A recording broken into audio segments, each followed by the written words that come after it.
सी video lectures में आपका स्वागत है।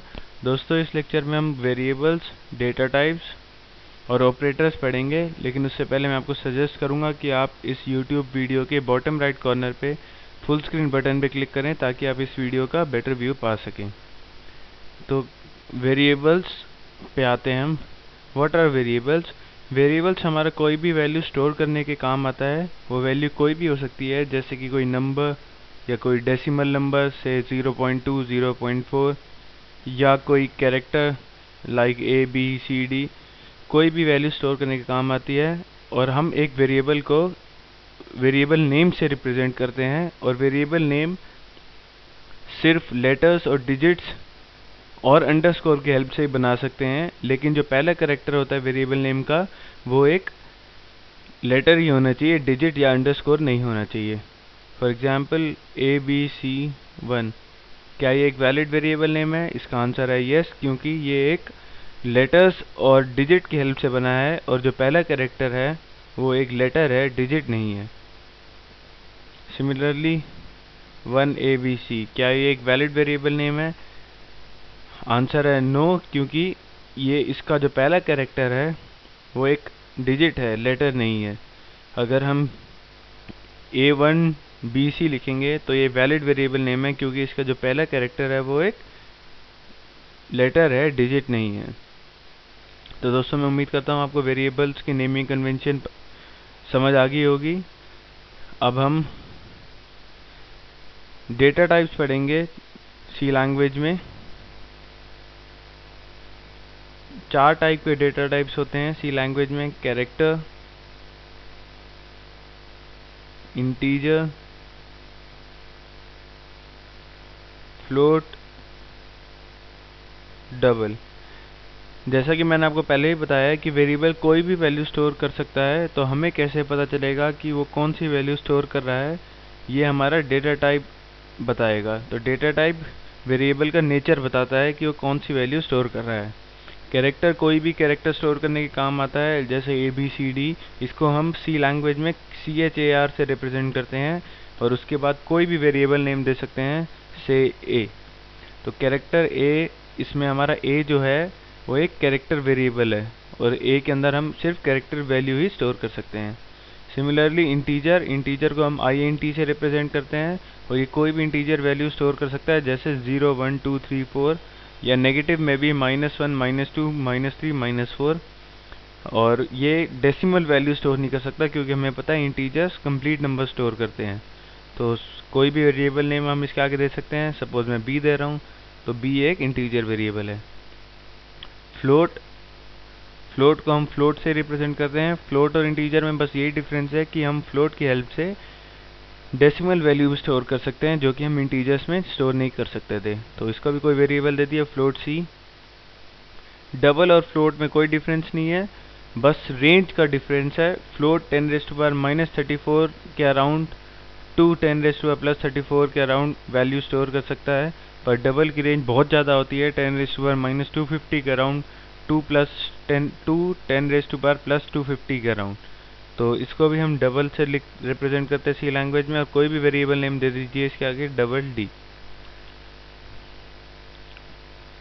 तो कोई भी हमारा नंबर है, सपोज 0.39 टाइम्स 0 है हमारा कोई भी, और 9 इसके आगे हम लिख देते हैं, तो ये हम फ्लोट की हेल्प से रिप्रेजेंट नहीं कर सकते, क्योंकि इसकी रेंज से बाहर हो गया है ये। तो स्मॉल डेसिमल नंबर में फ्लोट और डबल में कोई डिफरेंस नहीं है, पर जब नंबर बहुत बड़ा हो जाता है तो हमें फ्लोट की जगह डबल यूज़ करना पड़ेगा। अब दोस्तों, हम आते हैं ऑपरेटर्स पे। ये सारे हम अभी प्रोग्राम में बनाएंगे, लेकिन पहले एक बार हम समझ लेते हैं ऑपरेटर्स। सी लैंग्वेज में 3 तरीके के ऑपरेटर्स होते हैं। फर्स्ट वन इज अरिथमेटिक,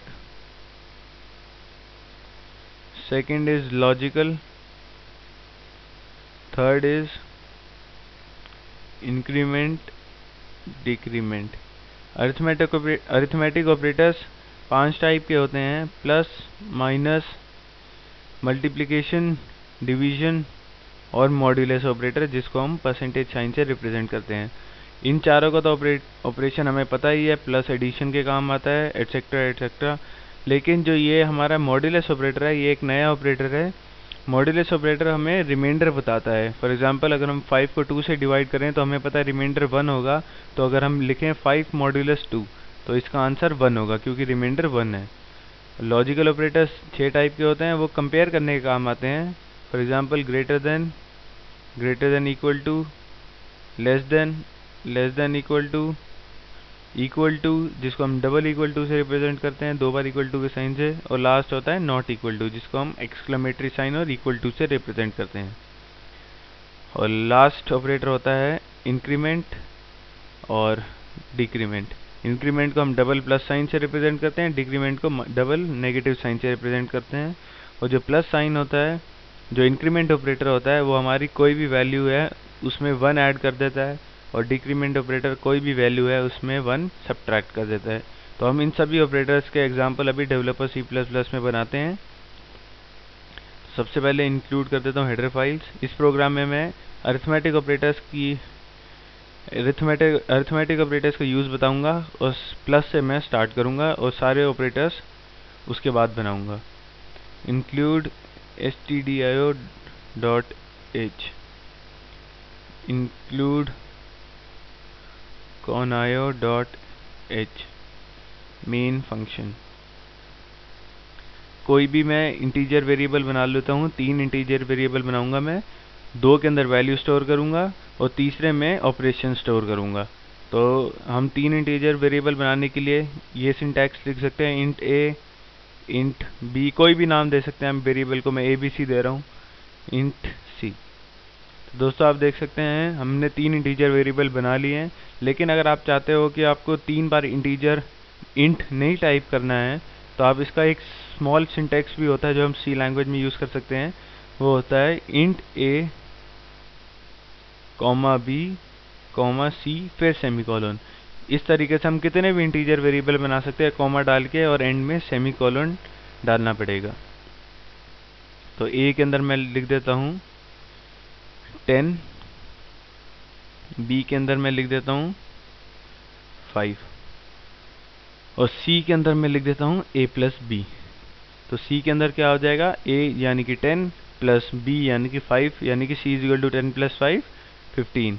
अब मैं प्रिंट कर देता हूँ c की value, print F some is percentage d 15 c। आप सोच रहे होंगे ये परसेंटेज d साइन क्या है। अगर मैं यहाँ पे लिख देता सम इज c, तो ये हमारे आउटपुट स्क्रीन पे सम इज c ही प्रिंट करता, c की वैल्यू नहीं प्रिंट करता। जो कि c की वैल्यू 15 है वो नहीं प्रिंट करता, सम इज c प्रिंट कर देता। क्योंकि हमें वैल्यू प्रिंट करानी है तो हमें यहाँ पे परसेंटेज d साइन डालना पड़ेगा, और उसके बाद कॉमा डाल के c लिखना पड़ेगा। क्योंकि c जो हमारा है एक इंटीजर वेरिएबल है, इसलिए हम परसेंटेज d साइन यूज़ करेंगे। सपोज अगर हमारा c जो है वो फ्लोट वेरिएबल होता तो हम उसकी जगह परसेंटेज f यूज़ करते, और अगर c हमारा कैरेक्टर वेरिएबल होता तो हम परसेंटेज c यूज़ करते। लेकिन हमारा c जो है इंटीजर वेरिएबल है, तो हम परसेंटेज d यूज़ करेंगे। इंटीजर के लिए हमेशा परसेंटेज d यूज़ करते हैं। तो गेट ch, ताकि आउटपुट विंडो क्लोज ना होए। अब मैं कंपाइल कर देता हूँ, कंट्रोल F9, 0 एरर्स, रन भी कर दिया कंट्रोल F10 से। आप अपनी आउटपुट स्क्रीन पे देख सकते हैं सम इज 15। सिमिलरली ये हमने जो अभी ऑपरेटर पढ़ा है ये हमारा प्लस अरिथमेटिक ऑपरेटर। अगर हम यहाँ माइनस यूज़ कर दें, c is equal to a minus b, और यहाँ पे लिख दे डिफरेंस,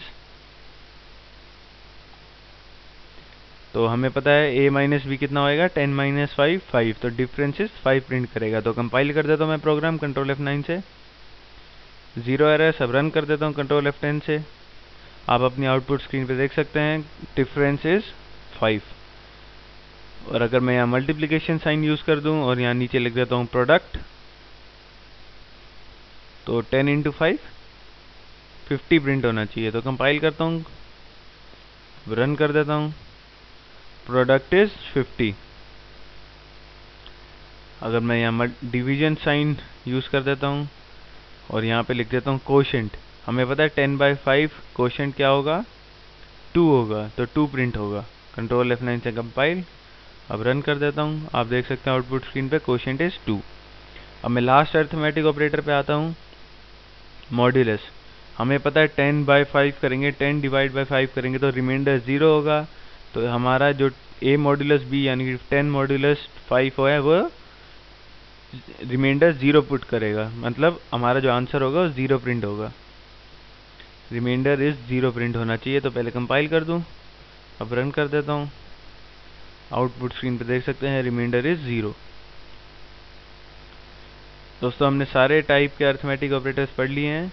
लॉजिकल ऑपरेटर्स हम नेक्स्ट लेक्चर में पढ़ेंगे या आने वाले लेक्चर्स में पढ़ेंगे। जो ये इंक्रीमेंट डिक्रीमेंट ऑपरेटर हैं इनका यूज़ मैं आपको अभी बता देता हूँ।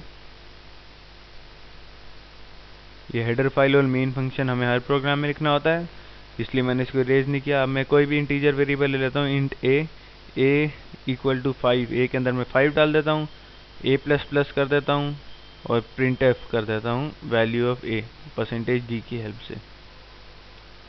इसमें मैंने क्या किया है, a हमारा 5 है, a++ यानी इंक्रीमेंट ऑपरेटर लगा दिया, तो अब a की वैल्यू 6 हो जानी चाहिए। तो मैं कंपाइल करता हूँ प्रोग्राम को कंट्रोल F9 से, 0 एरर। अब रन कर देता हूँ। यहाँ गेट ch भी लगा देता हूँ ताकि आउटपुट विंडो क्लोज ना हो।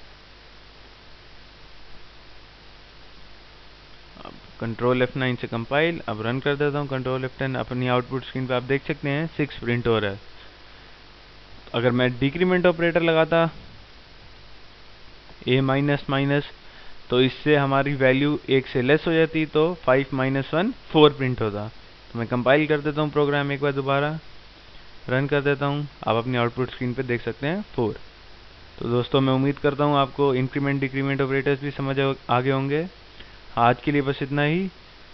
आप ये मेरा वीडियो हाई डेफिनेशन में भी डाउनलोड कर सकते हैं मेरी वेबसाइट sites.google.com/site/pllectures।